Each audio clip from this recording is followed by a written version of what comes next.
जयदेव भवने नीलमणि विद्यारत्न राज्यस्तरीय जयंती पालित। ओडिया भाषा आंदोलनर अन्यतम पुरोधा प्रवीण सांबादिक तथा बांकीर बरपुत्र पंडित नीलमणि विद्यारत्न जयंती राज्य सरकार पक्षर पालन कर प्रतिशरू जयदेव विहार स्थित पंडित नीलमणि विद्यारत्न पूर्णांग प्रतिमूर्ति निकट में एकत्रित हो माल्यार्पण करते।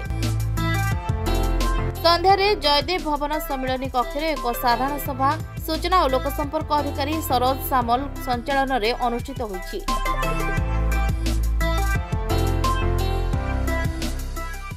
ओडियात्व और भाषा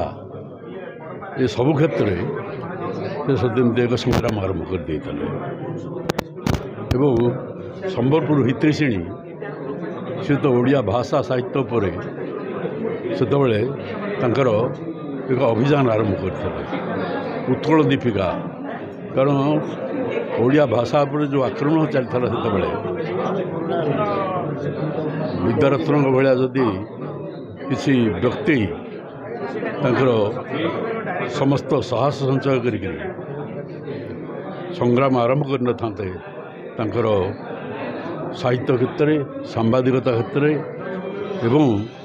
तांकर विभिन्न रेखा क्षेत्र में ओडिया भाषा ए प्रकार अवस्था न था। तेणु सेपटे संबलपुर को उठी से पुणी जो सार वासुदेव सुधलदेव जी थे बामला राजा से एक बड़ पृष्ठपोषक थे ओडिया भाषार मातृभाषार एवं साहाय्य नहीं संबलपुर हितैषिणी उत्कल दीपिका जो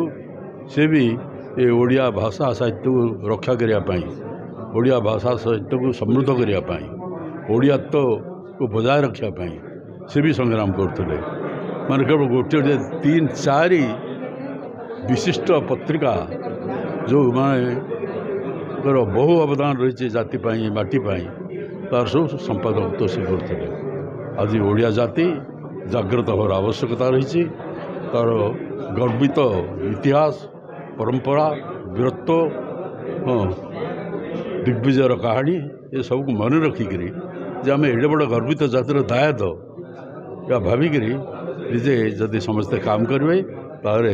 समृद्ध उत्कल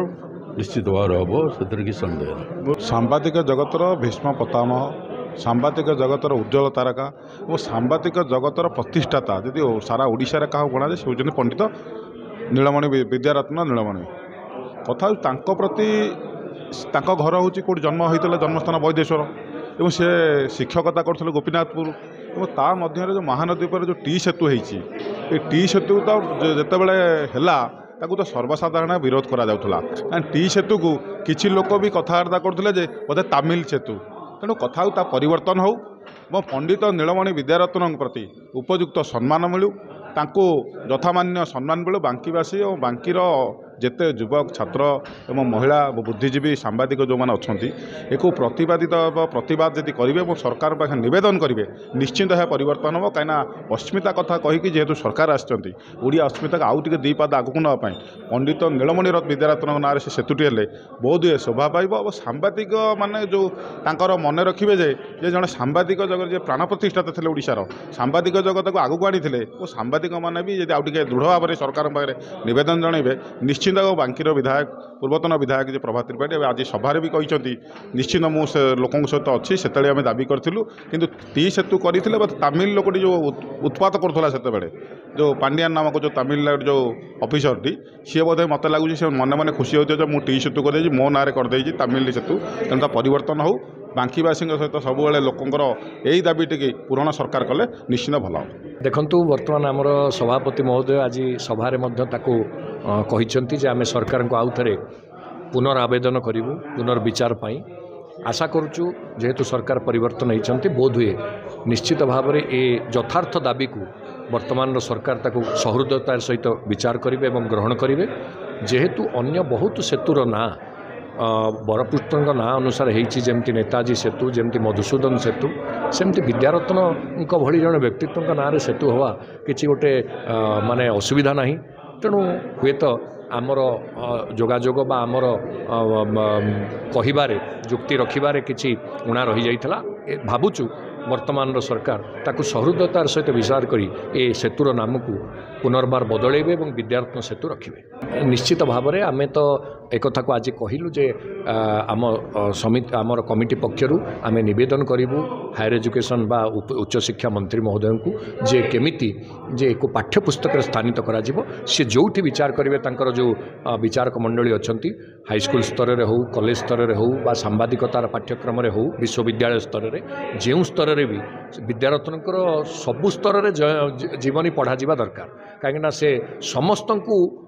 प्रेरित करवा एवं प्रभावित करार व्यक्तित्व तांका पाखरे थिला प्रतिभा थिला तेणु समस्ते ताकू जानिबा दरकार। तेणु आमे आशा करिबु जे